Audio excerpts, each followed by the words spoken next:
What's going on, guys? It's J-Ho bringing you a brand new video, and today I want to talk to you guys about some vendor weapons that you guys should pick up before the release of Rise of Iron. So with Rise of Iron coming on September 20th, and that's pretty much less than a month away, a few weeks about now, we're going to be seeing a change in the inventory at the tower. So Taken King is going to be here for a few more weeks, and once that happens, they're going to be changing a bunch of the inventories of the vendors at the tower. So we're going to see a change in some of the gear and weapons that we have available to purchase. So here are some of my picks for some of the best vendor weapons that you might want to pick up before they're gone and we see a change in vendor gear with Rise of Iron. Alright, so starting off on the New Monarchy side, we actually got a couple weapons that I would recommend from New Monarchy. So first one would be the sidearm, which is the Conviction 2. This one comes with rangefinder and spray and play, both solid perks on a sidearm. And then we also got hand loaded and high caliber rounds down this middle column. So pretty decent perks on the sidearm, a very solid sidearm overall. We're also getting some better sidearms going into Rise of Iron, but if you want a solid one to start off with, this one's not bad overall, so I would recommend picking one up if you need a good sidearm. And then the other weapon from New Monarchy that I would recommend is the Objection Machine Gun. So this one also comes with pretty good perks. It has Counterbalance and Rangefinder as the two main perks. So those are both really good perks, especially Rangefinder, because the range stat on this one is pretty low, so it gives you a lot of boost in your range. And then more stability is definitely one of the best perks on a machine gun. So that's really good. It also comes with high caliber rounds, oiled frame, and small bore down the middle. So small bore is probably the best one on that one, just because it gives you a little bit more range along with a little bit more stability, even though you probably don't need it with counterbalance anyway. So pretty good stuff, though. I would recommend this if you really need another machine gun going into the next expansion. And then moving on to Future War Code, there are a couple of ones here as well. So first up, we got the Villainy, which is the pulse rifle. This one's pretty solid overall, gives you a couple damage boosting perks. So we got Head Seeker, and we also got Glass Half Full, both really great perks to give you more damage. And then down the middle we got Perfect Balance as well as Reinforced Barrel and Skip Round. So Perfect Balance, really decent for more stability. That's always what you want on your pulse rifles. So both of these are great perks. Definitely a solid pick if you're looking for a decent pulse rifle as well. And then the other weapon I would recommend from a Future War Cult would be the Vacancy. So this one is a fusion rifle if you're looking for a solid one to buy. This one is probably the best one that you can pick up at the tower. So this one comes with Hot Swap. This column is Enhanced Battery and a Brace Frame. And then we got Rangefinder / Danger Close in the last one. So really good perks. We got Rangefinder, which is a very good for a fusion rifle, especially because it has half the range stat already, so you get more range with this perk.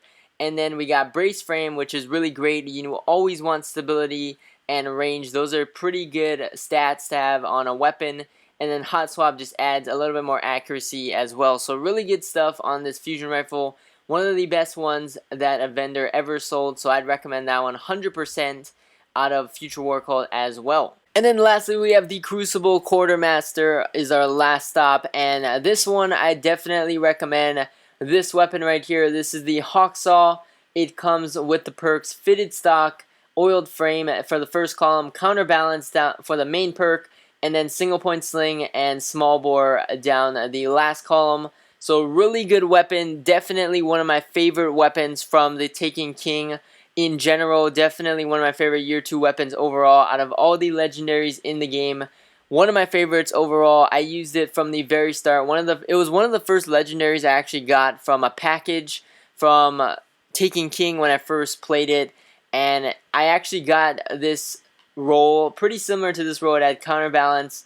It had maybe different perks down this column and similar perks down this one. So definitely a really good weapon. I've been using it ever since I got it from the very first weeks of Taken King all the way up to now. Definitely one of my favorite weapons. If you don't have a Hawksaw, definitely pick this one up. This is actually a really good roll as well. So it's definitely good, especially in Crucible if you're looking for a solid pulse rifle. And then the last weapon I would recommend on this list is the Ruin Wake machine gun. So this one's pretty similar to the new Monarchy one, so you can pick up either or if you're looking for a machine gun. I believe the other one was also void as well, so it doesn't really matter for the element type as well.